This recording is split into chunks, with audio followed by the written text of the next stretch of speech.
우리 서로 인사하길 바랍니다. 사랑합니다. 축복합니다. 축복합니다. 거기는 돌리고서 인사를 하셔야지. 우리 영상으로 예배드리는 가족 가운데 서로 인사하시길 바랍니다. 우리 그들도 보면서 사랑합니다. 축복합니다. 사랑합니다. 축복합니다. 저만 보이네요. 잠깐 기도하겠습니다. 하나님, 이렇게 예배 드릴 수 있도록 은혜를 주셔서 감사합니다. 말씀을 통해서 다시 한번 이 위기의 시대에 하나님께서 우리에게 무엇을 말씀하시는가 깨닫는 시간 되게 축복해 주시고, 하나님의 말씀만이 온전하게 주의 백성들 마음판에 새겨지는 은혜가 있도록 역사해 주셔서 하나님께서 영광 홀로 받아 주시옵소서. 우리 구주 예수 그리스도의 이름으로 감사드리옵나이다. 아멘. 하나님 말씀 보도록 합니다. 두 번째 보겠는데요. 먼저 사무엘상 7장 1절부터 14절까지인데 1절부터 6절까지만 보도록 합니다. 사무엘상 7장 1절부터 14절 중에 6절까지만 봅니다. 제가 먼저 봉독해 올리겠습니다. 기럇 여아림 사람들이 와서 여호와의 궤를 옮겨 산에 있는 아비나답의 집에 들여놓고 그의 아들 엘리야사를 거룩하게 구별하여 여호와의 궤를 지키게 하였더니, 그가 기럇 여아림에 들어간 날부터 20년 동안 오래 있은지라 이스라엘은 온 족속이 여호와를 사모하니라. 사무엘이 온 이스라엘 온 족속에게 말하여 이르되, 만일 너희가 전심으로 여호와께 돌아오려거든 이방 신들과 아스타롯을 너희 중에서 제거하고 너희 마음을 여호와께로 향하여 그만을 섬기라. 그리하면 너희를 블레셋 사람의 손에서 건져내시리라. 이에 이스라엘 자손이 바알들과 아스타롯을 제거하고 여호와만 섬기니라. 사무엘이 이르되, 온 이스라엘은 미스바로 모이라. 내가 너희를 위하여 여호와께 기도하리라 하매, 그들이 미스바에 모여 물을 잃어 여호와께 붓고 그날 종일 금식하고 거기에서 이르되 우리가 여호와께 범죄하였나이다 하니라. 사무엘이 미스바에서 이스라엘 자손을 다스리니라. 아멘. 사도행전 신약성경 사도행전 3장 13절부터 15절까지입니다. 사도행전 3장 13절부터 15절까지 교독합니다. 제가 먼저 읽겠습니다. 아브라함과 이삭과 야곱의 하나님 곧 우리 조상의 하나님이 그의 종 예수를 영화롭게 하셨느니라. 너희가 그를 넘겨주고 빌라도가 놓아주기로 결의한 것을 너희가 그 앞에서 거부하였으니, 너희가 거룩하고 의로운 일을 거부하고 도리어 살인한 사람을 놓아주기를 구하여 같이요. 생명의 주를 주셨도다. 그러나 하나님이 죽은 자 가운데서 그를 살리셨으니 우리가 이 일의 증인이라. 아멘. 그럼 모처럼 또 새롭게 뵙는 분들 너무나 반갑습니다. 많이들 보고 싶은데 아직도 못 뵌 분들이 있는데 정말 보고 싶습니다. 신방을 하고 싶어도 시절이 이렇다 보니까는 참 조심스럽습니다. 지금 우리나라뿐만 아니라 전 세계 정말 코로나 사태 위기 가운데 있죠. 전쟁 중에 있어요. 그래도 우리나라는 안정되고 가고 있는 편이죠. 조심해야 되지만은 다른 나라는 여전히 힘들고 어렵고 지금도 정말 힘들게 싸우고 있습니다. 사태가 얼마나 오래될지 우리가 다 짐작하지 못하죠. 조심할 뿐이에요. 사람들이 걱정하고 근심하고 또 먹고 사는 이 경제적인 문제도 정말 어렵죠. 정말 힘든 가운데 있어요. 예수 믿는 우리는 이런 모든 상황 가운데서 우리가 생각해야 될 것이 있는데, 우리도 똑같이 세상 사람들과 그렇게 똑같은 반응을 하고 살아가야 되는가? 그것은 아니라는 것이죠. 우리는 어떤 상황에서도 하나님을 믿는 백성들은 하나님 말씀에서 해답을 찾아야 돼요. 성경에서 답을 찾아야 되는 거예요. 예수를 믿으면 예수님이 뭘 말씀하셨나? 그분이 제자들과 함께 살아가시면서 또 세상 사람들에게 함께 살아가면서 무슨 말씀을 주셨나? 하나님께서 우리에게 무슨 말씀을 해주셨는가? 우리가 분명하게 알 수가 있어야 돼요. 지난주에 우리가 부활주일 예배를 드렸습니다. 부활절 주일 예배만 드린다고 부활의 주님을 만난 건 아니잖아요. 주일 예배는 사실 우리가 매주 부활의 주님을 기념해서 드리는 거예요. 그 부활하신 주님이 우리와 함께 하시잖아요. 임마누엘, 우리와 함께 하시는 하나님이시잖아요. 그러니까 우리가 그 부활의 주님을 믿으면은 그 부활의 주님을 믿고 그 하나님 말씀대로 살아가면서 부활의 증인으로 살아가야 되는 거예요. 증인으로서.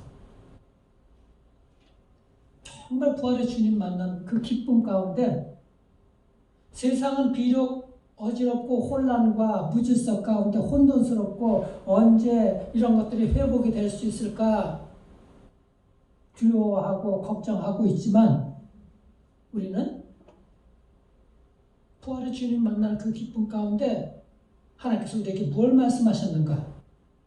주님께서 이 땅에서 삶을 어떻게 살아가셨는가? 그 사랑과 그 자비와 긍휼한 이 모습들이 우리 삶에서 그대로 부활의 주님을 만난 기쁨으로 우리가 살아갈 수가 있어야 되는 것입니다.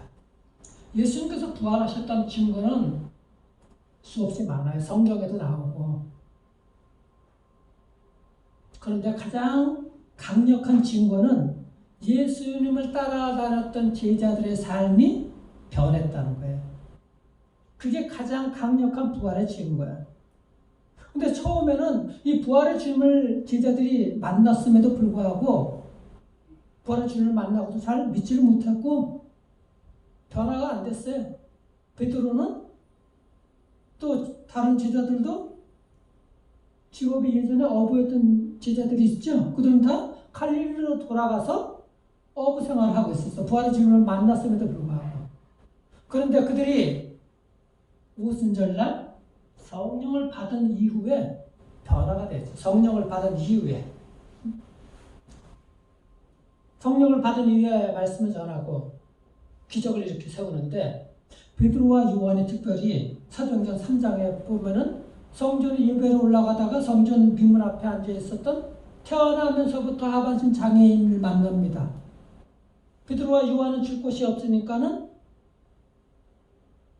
예수님밖에 줄 곳이 없어. 그래서 뭐라 그래? 내게 금과 은과 금은 없거니와 내게 있는 건 나사렛 예수의 이름으로 명하노니 일어나 걸어가라.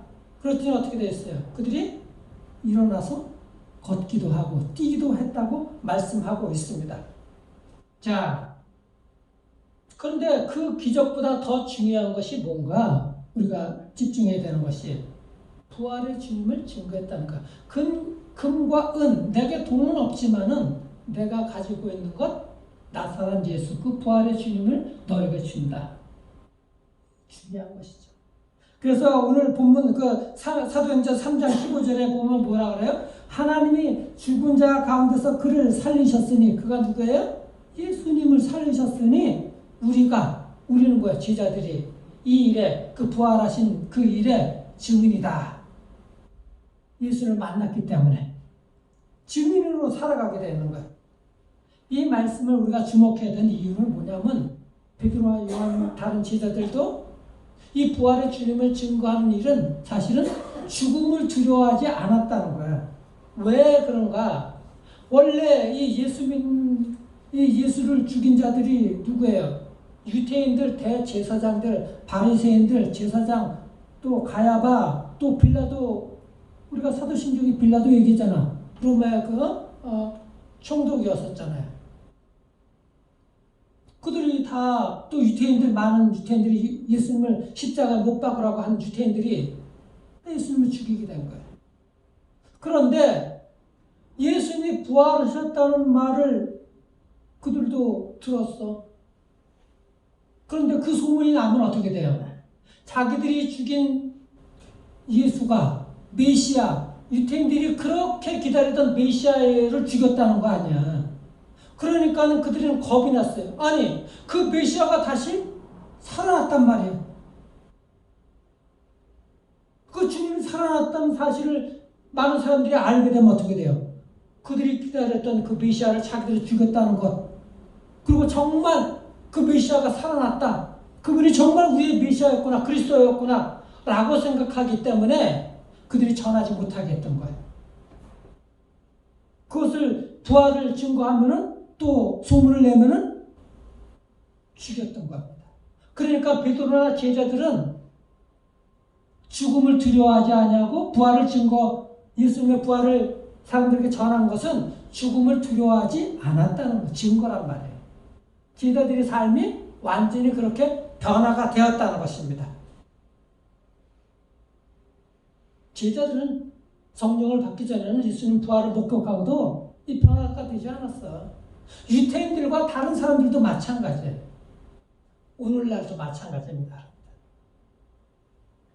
여러분이나 저나 수많은 사람들이 예수 그리스도를 구주로 믿고 부활의 주님을 만났고 그렇게 하는데도 여전히 삶이 변화되지 않는 것 마찬가지라는 거예요. 제자들이 성령을 받기 전에 상황하고 똑같은 거예요. 우리도 성령을 받으면 베드로나 요한처럼 또 다른 제자들처럼 예수님이 부활하셨습니다 라고 전하고 다닐 수가 있어요. 기쁨으로. 죽음을 두려워하지 아니하고. 그렇게 변화가 되어 있는 거예요. 예수님의 12 제자들은 하나같이 다 순교하면서 죽음을 두려워하지 아니하면서 예수님 부활하셨다고 전하고 다닌 거예요. 부활의 주님을 만나고 성령을 받았기 때문에 그 부활의 주님을 확실하게 믿었기 때문에 그렇게 된 것입니다. 그런 관점에서 우리가 부활절 예배를 드리고 이 코로나 사태 가운데 우리가 예배를 드리고 어려운 시기에 우리가 살아가고 있는데 이때 여러분들 신앙을 한번 점검해 보시기를 바랍니다. 내가 정말 부활의 주님을 만난 그 기쁨으로 성령을 받고 두려워하지 아니하고 코로나도 두려워하지 아니하고 경제 위기도 두려워하지 아니하고 걱정 근심 그런 거 두려워하지 아니하고 기쁨 가운데 주님의 십자가 사랑을 전하면서 부활의 주님을 전하고 다니고 있었는가?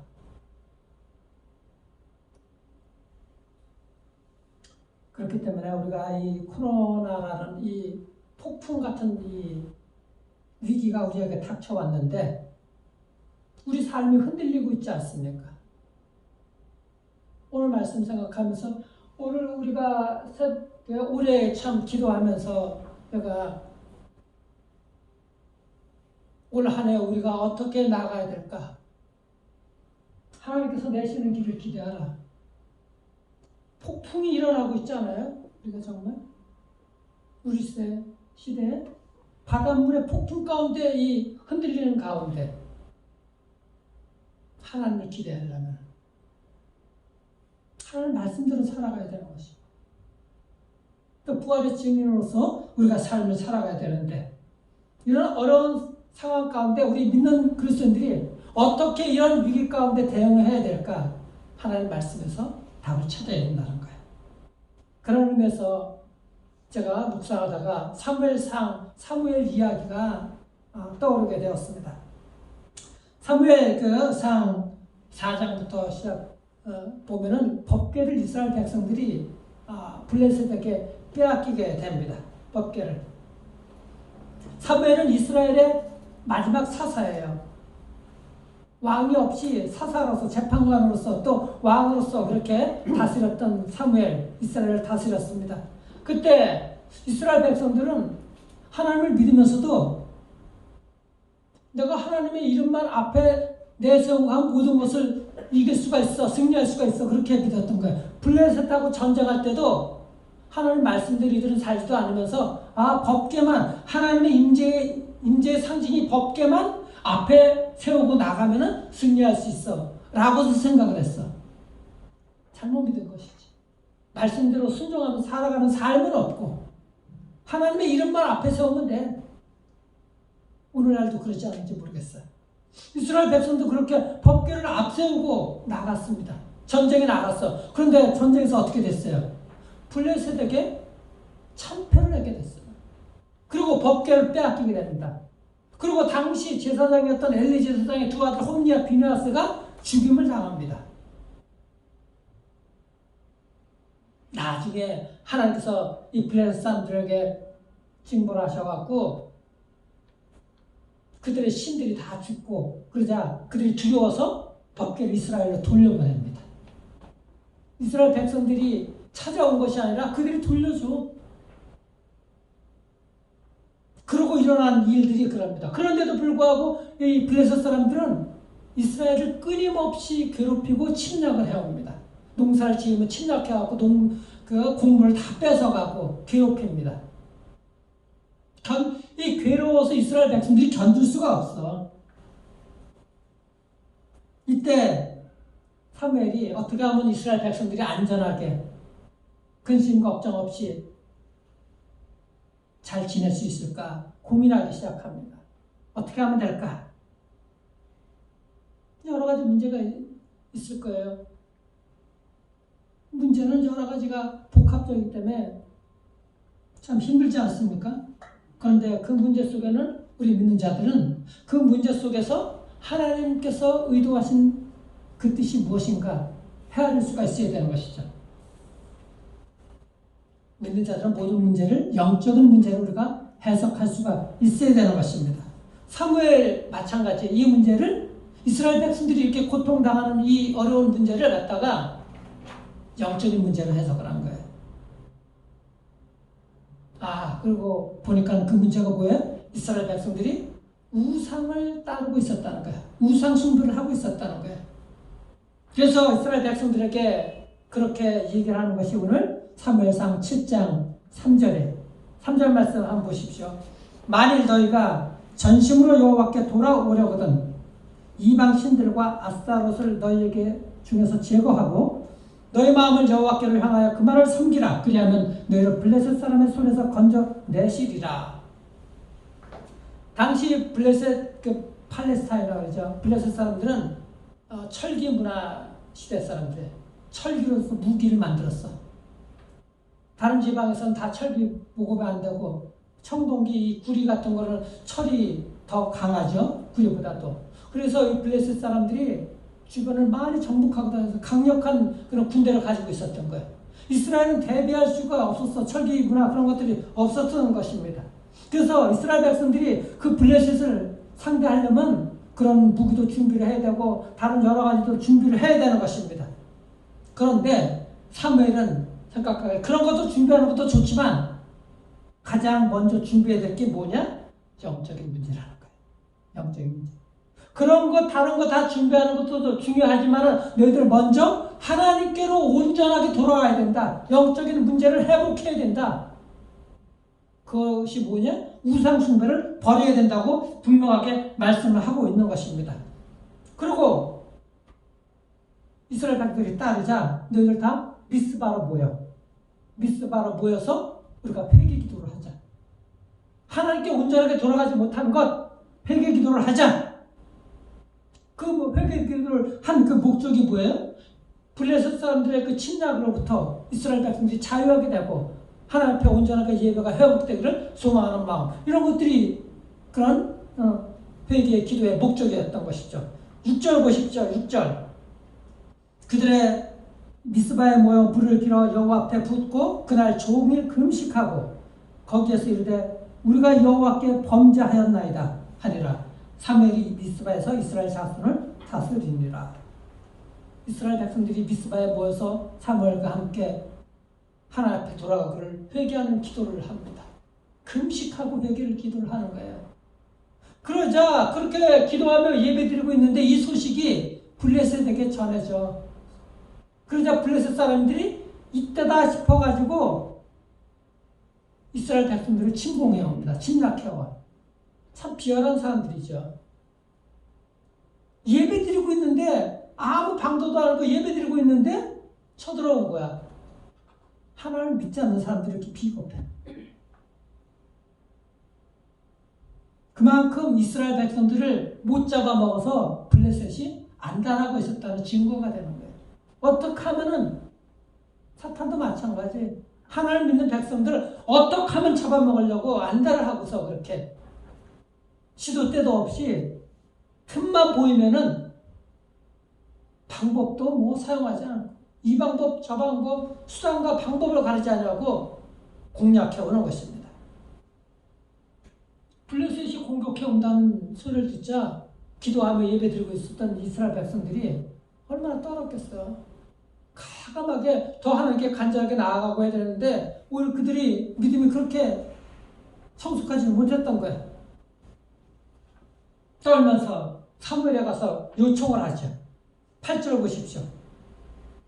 당신은 우리를 위하여 우리 하나님 여호와께 쉬지 말고 부르짖어 우리를 블레셋 사람들의 손에서 구원하게 하소서.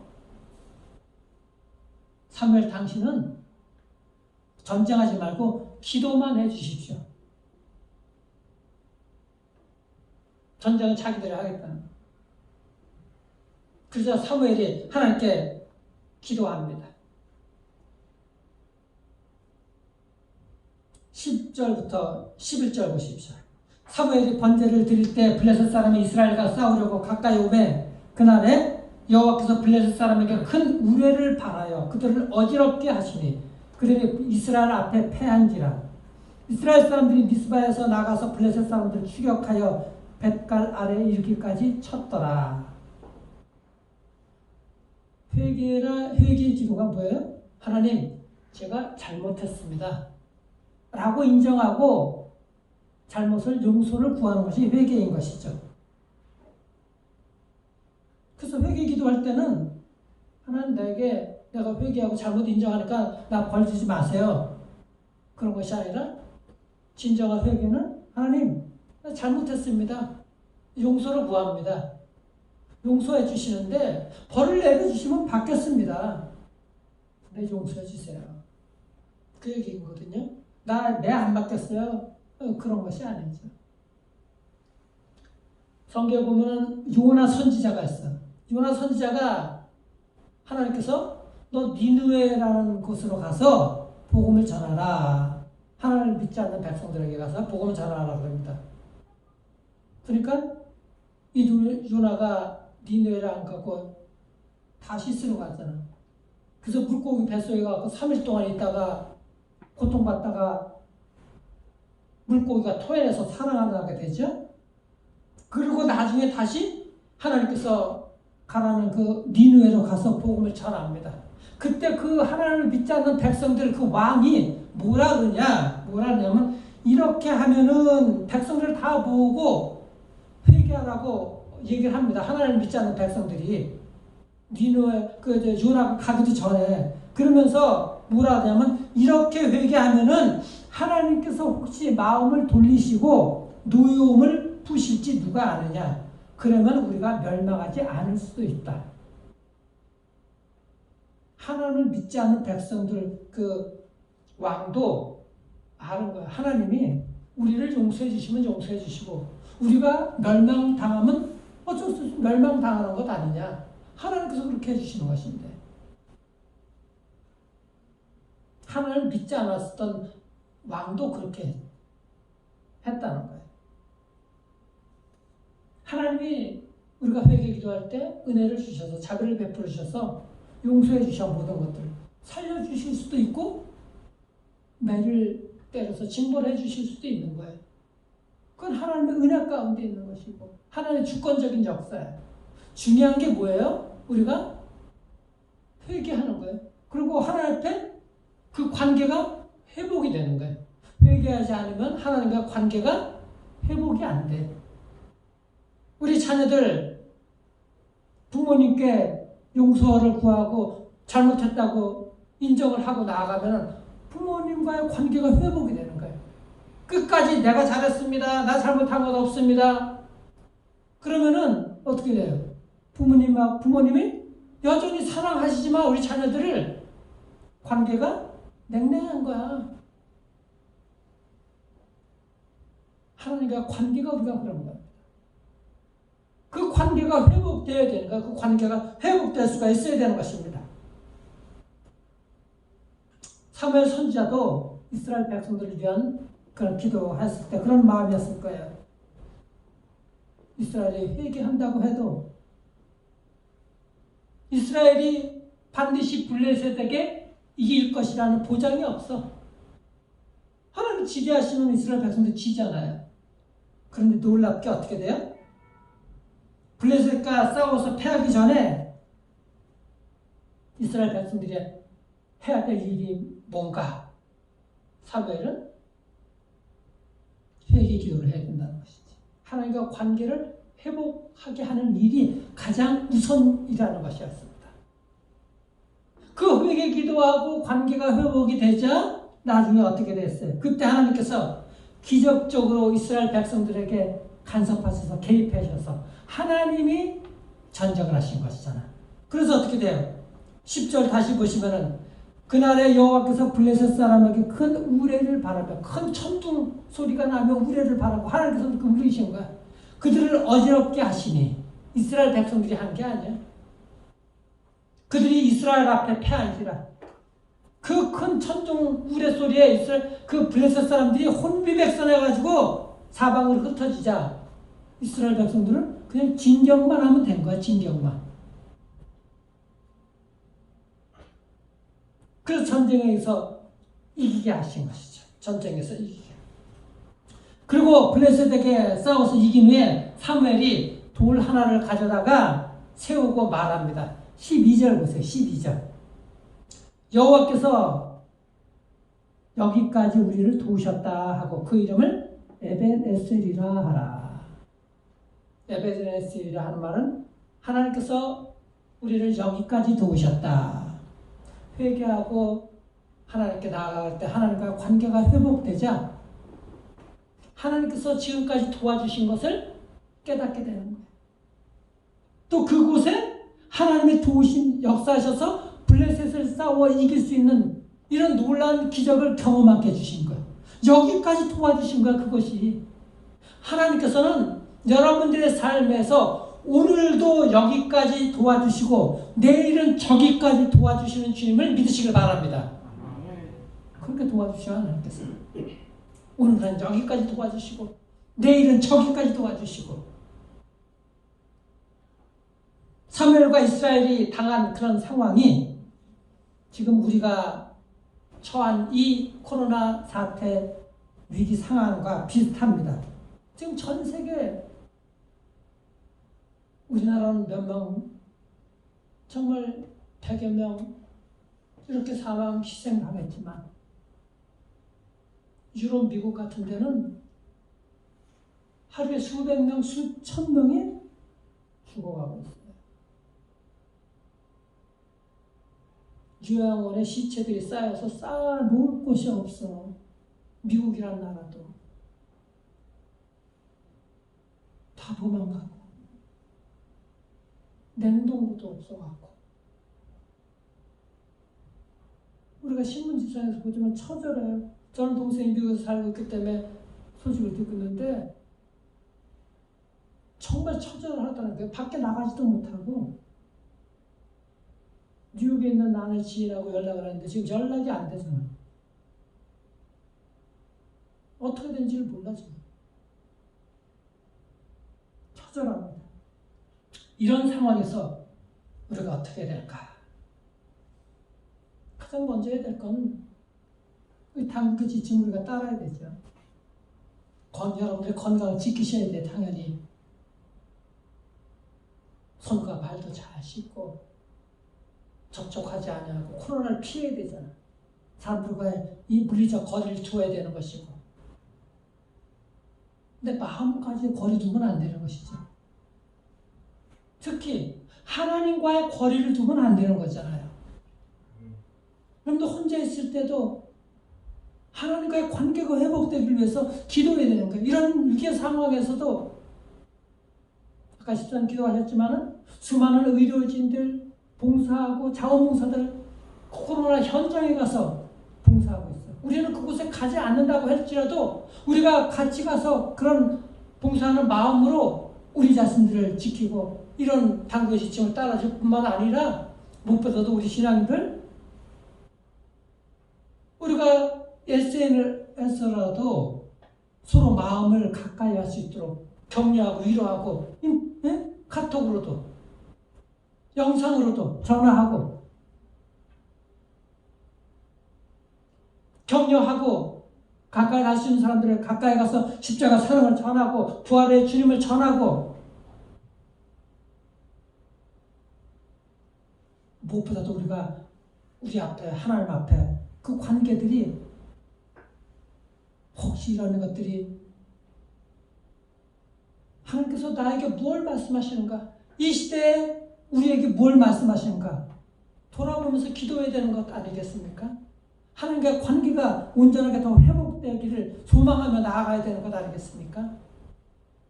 교회 예배당에 못 나온다고 마음까지도 하나님께 멀어지고 그러지는 않아야 되겠습니다. 그래서 이때 우리가 해야 될 근본적인 문제, 오늘 말씀을 통해서 우리가 깨닫기를 소망합니다. 국가적인 위기에 사무엘은 이스라엘 백성들에게 가장 먼저 주문한 게, 요청한 게 뭐예요?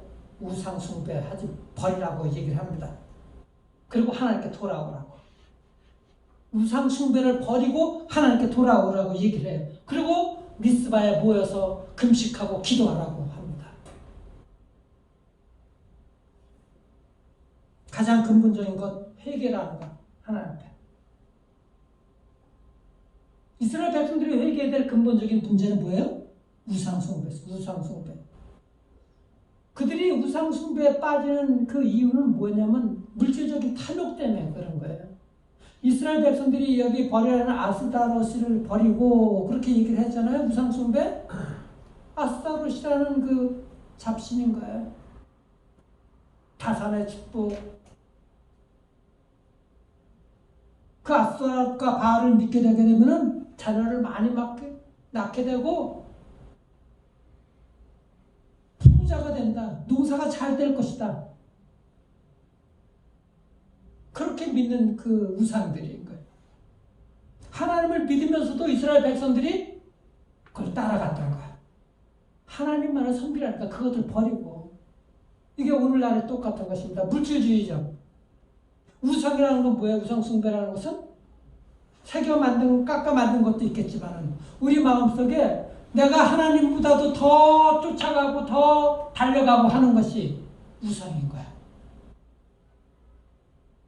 오늘날 시대의 가장 큰 우상이 이 물질적인 것. 탐욕스러운 것. 여러분들은 어떤 신을 따르겠어요? 오늘날 우리가 한번 생각해 보십시오. 나는 정말 하나님만을 따를까? 아니면 내가 하나님보다 더 좋아하는 게 있어? 달려가. 그게 우상인가, 그게. 그걸 버리라고 그런 거야. 그걸 버리고 하나님께 돌아오라고 얘기를 하고 있는 것입니다. 우리가 하나님께서는 너는 거룩한 삶을, 깨끗한 성결한 삶을 살아라 그러는데 우리는 거룩한 삶하고 관계가 없어. 어떻게 하면 내가 잘 먹고 잘 살까? 물질적인 것만 쫓아가려고 해. 어떤 면에서 그런 것들이 가장 큰 우리에게 우상이 될 수가 있는 것입니다. 여러분들, 우리 인간은 죄성이 있어요. 그 죄성 때문에 부패되고 그 죄성 때문에 가정이 파괴가 되는 거예요. 사회가 분열이 되고 국가가 그렇게 약해지게 되는 것입니다. 그리고 물질에 대한 그 탐욕, 인간의 정신을 연약하게 만들어요. 약하게 만들어요. 우리 영혼을 조금씩 부패시키고 썩게 만드는 것입니다. 왜냐하면 욕심이 생기면은 나 스스로 내 힘으로 할 수가 있어. 이거 각자 도생해야 돼. 각자 도생하려면 내 힘으로 살아가야 돼. 하나님 없이는 살아갈 수가 있어. 탐욕의 시작인 거예요. 욕심의 시작이라는 거예요. 그렇게 되면은 외부에서 뭐가 안 와도 우리 스스로 내 안에서 또 무너지는 것입니다. 위에서의 침입이 없어도, 이스라엘 백성들은 블레셋이 없어도 우상 숭배하다가 망하게 돼 있어요. 그들은. 이스라엘 역사가 거기서 증명하고 있어요. 사무엘이 하나님을 통해서 이스라엘 백성들에게 우상 버리고 하라고 한 것, 바로 여기에 있는 것입니다. 우리가 지금 여러분들이 코로나 사태에 당하는 어려운 측면, 이 재앙들 어디서부터 온 거예요? 동물로부터 온 바이러스 때문에 그런 거 아니에요? 그 동물로부터 온 바이러스가 왜 생긴 거예요? 사람들이 그 동물 먹으려고 기른 거 아니에요? 사육하고 인간의 탐욕이라는 거예요. 죄성이라는 거예요. 특별한 맛, 건강을 위해서 좋아 이건. 그것 때문에 그 잡아먹고 그 같이 사육하고 길러고 하는데 거기서부터 전염이 된 거 아닙니까?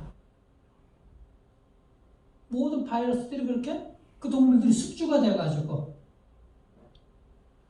인간에게 전염이 되는 거예요. 인간이 그런 욕심들 없다 그러면은 그렇게 많이 사육하지 않았을 거야. 그 야생에서 잡아오지 않았을 거야. 야생 동물을 잡아먹으려고. 건강에 좋다고 하니까. 지금 놀라운 맛을 찾고, 특별한 맛 찾고, 건강을 위해서 그렇게 몸에 좋다고 하면 뭐든지 먹어 치우는 그런 탐욕적인 거. 성경에 보면 먹지 말아야 될 건 하나님께서 말씀해 주셨는데 그게 다 그런 거예요.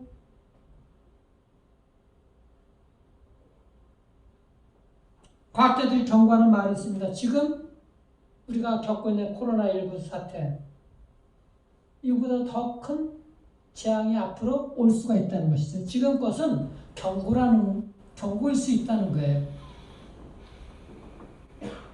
이 코로나19가 엄청나게 전염 속도가 빠르죠? 치사율은 그렇게 안 높아요. 근데 메르스 때는 치사율이 높았어요. 지금의 그 코로나19의 전파력과 메르스의 치사율을 합하면은 인류의 50%가 전멸한다 그럽니다. 과학자들이 예상을 하기는. 그런 바이러스들이 오지 말라는 법이 없죠.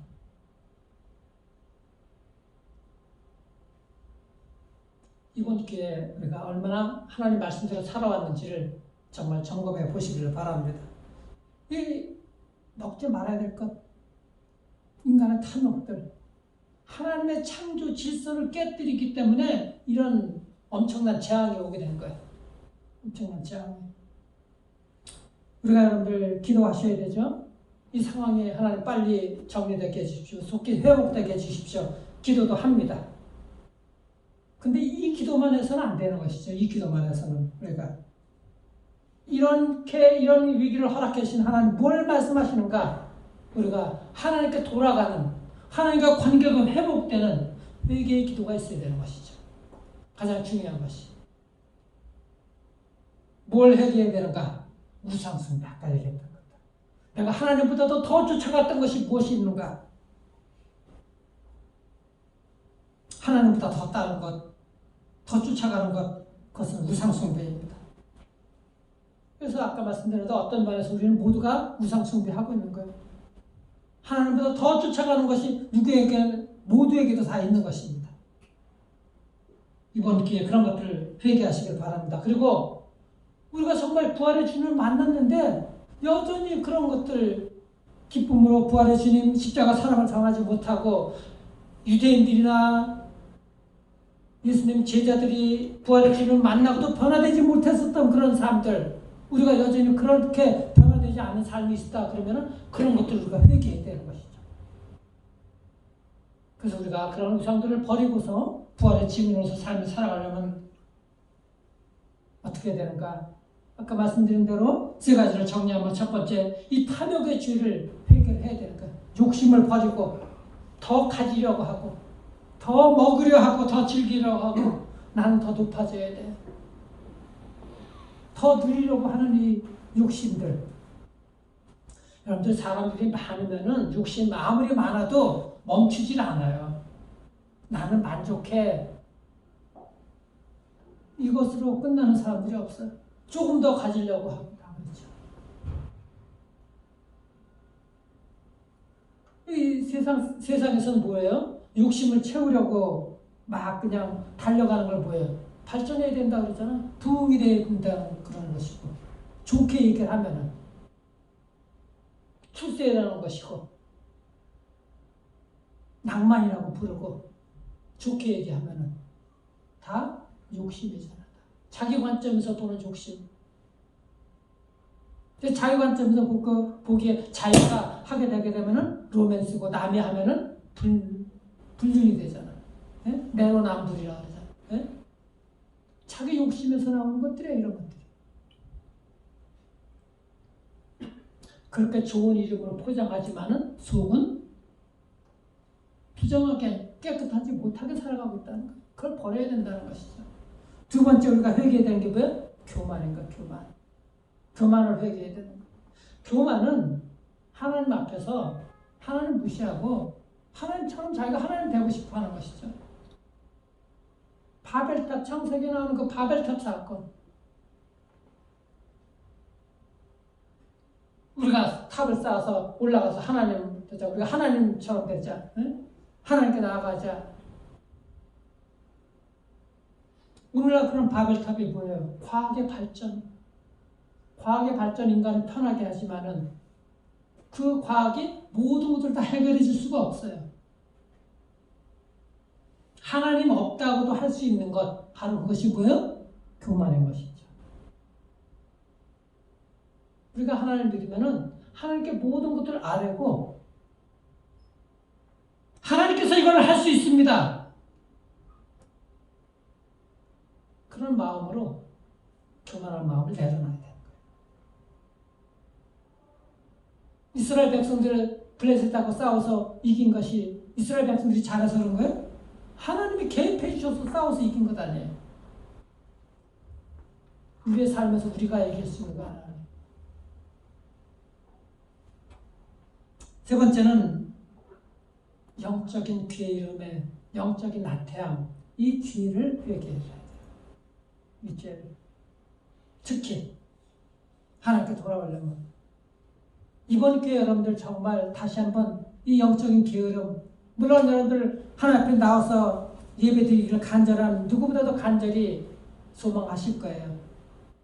그런데 정직하게 우리의 마음을 정말 여러분들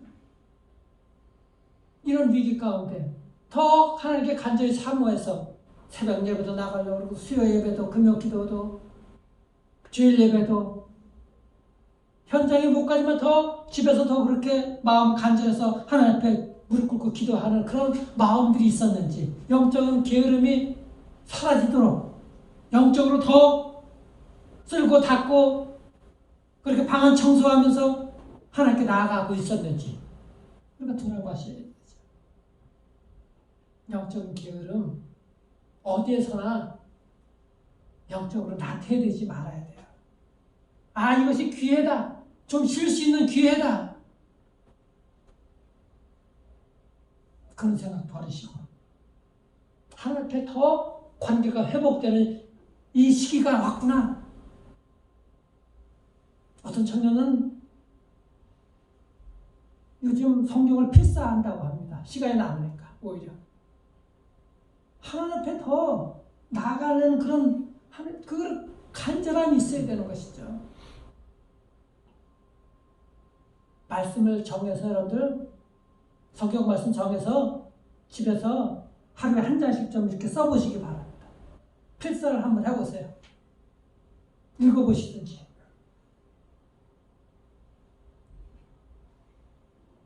하나님을 절실하게 찾지 못하는 거예요. 예배에 대한 절실함도 없는 것 같아요. 그러니까 뭐 헌신 같은 걸 우리가 생각하지도 못하잖아요. 이번 코로나 사태 그동안 우리가 당연하다고 그렇게 생각했던 것들이 그런데 한순간에 사라질 수 있다는 생각을 할 수 있어야 돼요. 여러분들 누가 코로나 걸릴지 누가 알겠어. 어떤 집사님 그러더라고요. 제가 통화하면서 그러니까 평소에 당연하다고 여겼던 그 건강이 얼마나 소중한지 절실하게 깨달았다는 거예요. 방송에서 여러분들 관광 명소 비교 사진 보여줬죠? 사람들 많이 다녔을 때 그 복작복작 봤었던 그 사진하고 한쪽에는 지금 코로나 사태로 인해 갖고 사람들이 한 명도 없어 깨끗한 거리 보여줬어. 비교가 되잖아. 무슨 말씀이냐? 인간의 그 일과 인간의 능력은 다 허무하다는 것이. 우리가 하나님 믿고 살아가면은 그렇게 될 수가 있어요. 허무하게 될 수가 있어요. 아, 내가 가진 것으로 우리는 모든 걸 할 수 있어 라고 착각하고 살아갈 수가 있다는 거예요. 그러니까 아무것도 할 수 없다는 그 자기 자신의 그 절망감 속에 있게 될 때 그 자신의 그 무동력함을 여러분들 한번 느껴본 적 있으세요? 하나님께서는 하실 수 있다는 것, 하나님께 나와야 되는 것, 하나님이 잊으면은 우리가 살아갈 수가 없습니다. 저는 여러분들께 정말 사무엘의 심정으로 말씀드립니다.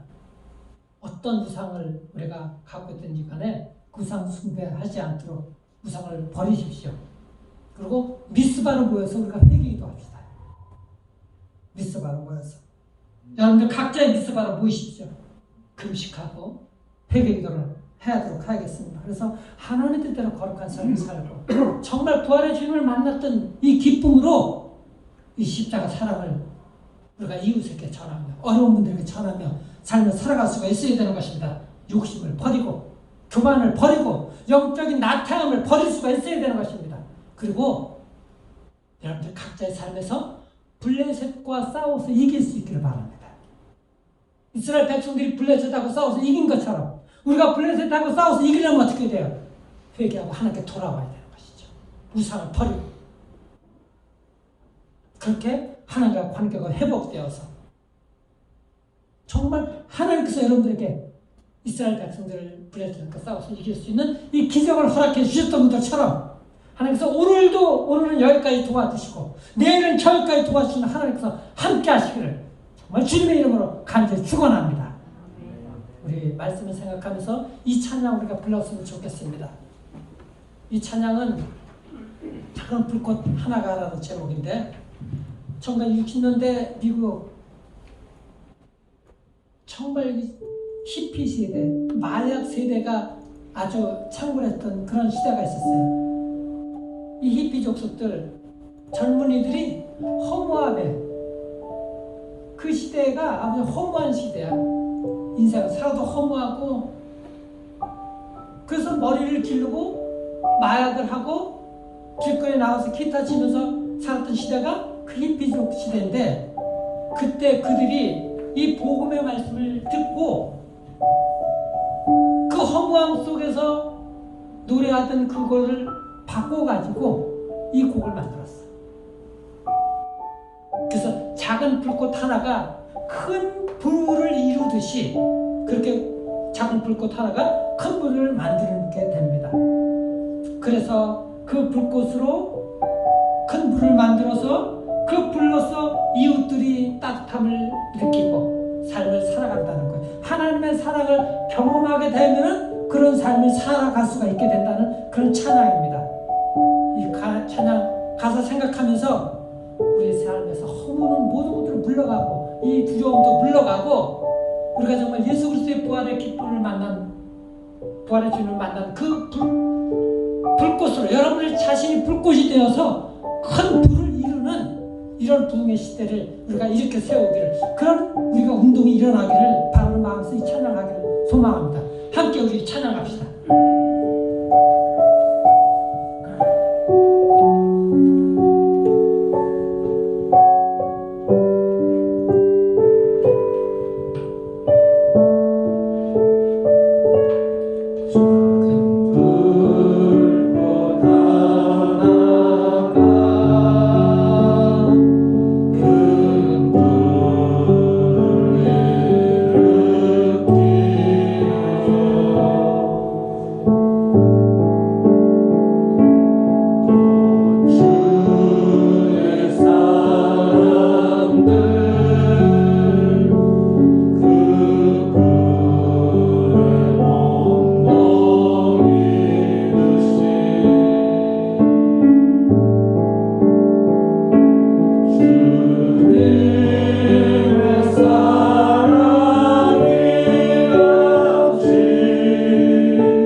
나와서 복음을 전하는 여러분들 가정마다 사회마다 흩어져서 이 복음을 전하는 그래서 큰 이 부흥의 불길을 이루는 모두가 되기를 기도하는 마음으로 이 시간에 기도하기를 바랍니다. 우리 함께 기도합시다.